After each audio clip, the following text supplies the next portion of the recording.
25 मई शनिवार को हरियाणा में लोकसभा चुनाव संपन्न हुआ। ऐसे में आपको बता दें कि हरियाणा में सभी 223 प्रत्याशियों के भविष्य का फैसला मतदाताओं ने कर दिया है, जिसका सभी को इंतजार है 4 जून का कि आखिर परिणाम क्या आने वाला है। वहीं बता दें कि किसान आंदोलन, अग्निवीर, खिलाड़ियों का उत्पीड़न, रोजगार, भ्रष्टाचार जैसे मुद्दे चुनाव में काफी ज्यादा हावी रहे। वहीं भीषण गर्मी के बावजूद भी दिन में मतदान केंद्रों में लाइनें लगी, तो इसे देख सियासी पार्टियां भी काफी ज्यादा खुश नजर आई। शाम को जैसे जैसे मतदान कम होता गया, वैसे वैसे गणित उलझता गया। तो ऐसे में आइए जानते हैं कि सभी सीटों पर क्या स्थिति रही और क्या तस्वीर देखने को मिली। तो सबसे पहले रोहतक की बात करें तो लोकसभा चुनाव में रोहतक संसदीय क्षेत्र में 64.8% मतदान हुआ है, जो कि पिछली बार की अपेक्षा 9.6% कम है। सबसे ज्यादा महम हलके में 69.8% मतदान हुआ, जबकि दूसरे स्थान पर पूर्व मुख्यमंत्री भूपेंद्र सिंह हुड्डा का हलका गढ़ी सांपला किलोई रहा। शांतिपूर्ण ढंग से संपन्न हुए लोकसभा चुनाव में खास बात ये रही कि 5 साल पहले साल 2019 में भाजपा कोसली, रोहतक शहर, बहादुरगढ़ और कालानौर में जीती थी, जहां दूसरे हलकों की अपेक्षा मतदान कम हुआ है। वहीं पिछली बार लोकसभा सीट पर 74.4% वोट डाले गए थे, जबकि इस बार 64.8% मतदान हुआ है। हालांकि रोहतक जिले के 4 हलकों में 66.1% मतदान रहा। मतदान के आंकड़ों से साफ है कि लोकसभा सीट पर शहरों के बजाय ग्रामीण क्षेत्र में ज्यादा उत्साह देखने को मिला।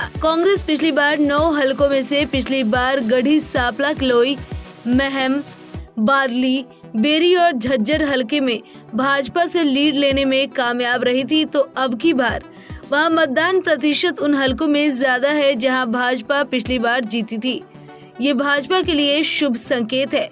ऐसे में आपको बता दें कि डॉक्टर अरविंद के प्रचार के लिए जहां पीएम नरेंद्र मोदी समेत 5 केंद्रीय नेता पहुंचे थे, वहीं दीपेंद्र के प्रचार का जिम्मा दोनों पिता पुत्र के कंधे पर ही था। वहीं अब ऐसे में दूसरे नंबर पर बात करें भिवानी और महेंद्रगढ़ की, तो पिछले 15 सालों में इस बार सबसे कम मतदान का आंकड़ा दर्ज किया गया। भिवानी महेंद्रगढ़ लोकसभा क्षेत्र में 2009 में 71.34%, तो वहीं साल 2014 में 69.90%, तो वहीं साल 2019 में 69.87% मतदान दर्ज हुआ था। लेकिन साल 2024 की बात करें तो साल 2024 के महज 64.1% मतदान हुआ है, यानी कि इस बार भिवानी विधानसभा में सबसे कम मतदान हुआ है। वहीं ऐसे में अब फरीदाबाद की बात करें तो फरीदाबाद लोकसभा क्षेत्र में फरीदाबाद जिले के 6 और पलवल के 3 विधानसभा क्षेत्र शामिल है। सबसे कम मतदान बड़खल विधानसभा क्षेत्र में 51.9% रहा। इसके विपरीत हथीन में सबसे अधिक यानी कि 70% रहा। और तो और खास बात ये है कि पलवल जिले की 3 विधानसभा क्षेत्रों में सबसे अधिक मतदान हुआ। इन विधानसभा में मुस्लिम समुदाय के मतदाता अधिक होने के चलते कांग्रेस प्रत्याशी महेंद्र प्रताप सिंह खुद को मजबूत स्थिति में बता रहे हैं। हालांकि पलवल शहर में मामला बराबरी पर अटका हुआ है, तो वहीं दूसरी तरफ फरीदाबाद की 6 विधानसभा सीटों पर मोदी फैक्टर के चलते भाजपा प्रत्याशी कृष्णपाल गुर्जर मजबूत स्थिति में दिखाई दे रहे हैं। वहीं अब गुरुग्राम की बात करें तो गुरुग्राम लोकसभा सीट में गुरुग्राम जिले की 4, नूह की 3 और रेवाड़ी की 2 विधानसभाएं शामिल है। चुनाव आयोग के शाम 7 बजे तक के आंकड़ों के अनुसार सबसे कम मतदान गुरुग्राम विधानसभा सीट पर हुआ। यहाँ मतदान का प्रतिशत 52.9% रहा। तो वहीं नूह जिले में मतदान से जहाँ कांग्रेस प्रत्याशी राज बब्बर को राहत नजर आ रही है, तो वहीं ऐसे में रेवाड़ी और बावल में मतदान का प्रतिशत भाजपा प्रत्याशी राव इंद्रजीत सिंह की मजबूती की ओर इशारा करता है। वहीं अब ऐसे में अगले नंबर पर सिरसा की बात करें तो सिरसा संसदीय क्षेत्र में कांग्रेस प्रत्याशी कुमारी सैलजा और भाजपा प्रत्याशी अशोक तंवर में आमने सामने का मुकाबला रहा। सिरसा जिले के कई क्षेत्रों में किसान आंदोलन और जजपा नेताओं के कांग्रेस का समर्थन करने का भी असर देखा गया। ऐसे में आपको बता दें कि अभय चौटाला के क्षेत्र एलनाबाद में मामला त्रिकोणीय रहा है।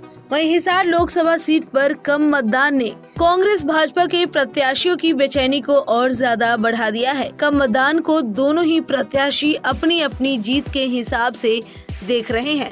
इस बार का चुनाव बेहद कांटे का साबित हो रहा है और ऐसे में हिसार लोकसभा सीट का परिणाम सीधे तौर पर नारनौंद, उचाना, उकलाना के मतदाताओं पर निर्भर करेगा। साथ ही ऐसा माना जा रहा है कि कम मतदान का नुकसान सत्ता पक्ष को अधिक होगा। हिसार लोकसभा सीट पर इस बार शुरू से ही मुकाबला आमने सामने का था, तो वहीं ऐसे में कांग्रेस के प्रत्याशी जयप्रकाश और भाजपा के प्रत्याशी रंजीत सिंह इसी हिसाब से मैदान में डटे थे। वहीं अब बात करें कुरुक्षेत्र की, तो धर्मनगरी कुरुक्षेत्र में इस बार 66.4% मतदान हुआ, जबकि साल 2019 में ये 72.46% था। सबसे ज्यादा मतदान कांग्रेस के कब्जे वाली लाडवा और रादौर सीट पर रहा। रादौर की बात करें तो रादौर में 71.4% और लाडवा में 70.4% मतदान दर्ज किया गया। इस बार पंजाब से सटे पिहोवा क्षेत्र में आम आदमी पार्टी और कैथल में रणदीप सुरजेवाला का भी अच्छा प्रभाव दिखा है। वहीं अब आगे चलते हुए करनाल की बात करें तो करनाल में देर शाम तक 61% मतदान हुआ, जबकि वर्ष 2019 में मतदान 68.31% था। करनाल विधानसभा, जहां से पूर्व सीएम मनोहर लाल विधायक थे, वहां केवल 57% मतदान हुआ। कैबिनेट मंत्री महिपाल ढांडा के हल्के पानीपत ग्रामीण में 63%, राज्यसभा सदस्य कृष्णपाल पवार के क्षेत्र में 64% मतदान हुआ, जबकि भाजपा प्रत्याशी और पूर्व सीएम मनोहर लाल के सामने यहां कांग्रेस के युवा नेता हिमांशु बुद्धिराजा चुनाव लड़ रहे हैं। मुकाबला यहां अनुभव और जोश के बीच है, तो ऐसे में देखना होगा कि किसका ज्यादा बोलबाला रहता है। वहीं अब आगे चलते हुए आपको बता दें कि अम्बाला की बात करें तो अम्बाला लोकसभा में देर शाम 67% मतदान हुआ, जो कि साल 2019 के मुकाबले कम रहा। पिछले लोकसभा चुनाव में ये मतदान 71% था। इस बार सबसे ज्यादा मतदान कैबिनेट मंत्री कंवरपाल गुर्जर के विधानसभा क्षेत्र जगाधरी में हुआ। ऐसे में आपको बता दें कि सीएम नायब सैनी के गृह क्षेत्र नारायणगढ़ में भी 69% मतदान हुआ। वहीं अब आखिरी में सोनीपत लोकसभा सीट की बात करें तो लोकसभा चुनाव में सोनीपत संसदीय क्षेत्र की 9 विधानसभाओं में महज 62.4% मतदान हो पाया है और ये साल 2019 में हुए लोकसभा चुनाव के मुकाबले 8.32% कम रहा। 5 साल पहले सोनीपत लोकसभा क्षेत्र में 70.72% मतदान हुआ था। ऐसे में आपको बता दें कि लोकसभा क्षेत्र में सबसे अधिक 68.2% मतदान जुलाना, तो सबसे कम की बात करें तो सबसे कम 57.3% सोनीपत में हुआ। तो अब देखना ऐसे में दिलचस्प होगा कि 4 जून को किसका बोलबाला ज्यादा देखने को मिलता है। तो अभी के लिए इतना ही। ऐसी ही तमाम जानकारी और खबरों के लिए बने रहिए हमारे साथ इंडिया न्यूज पर। नमस्कार।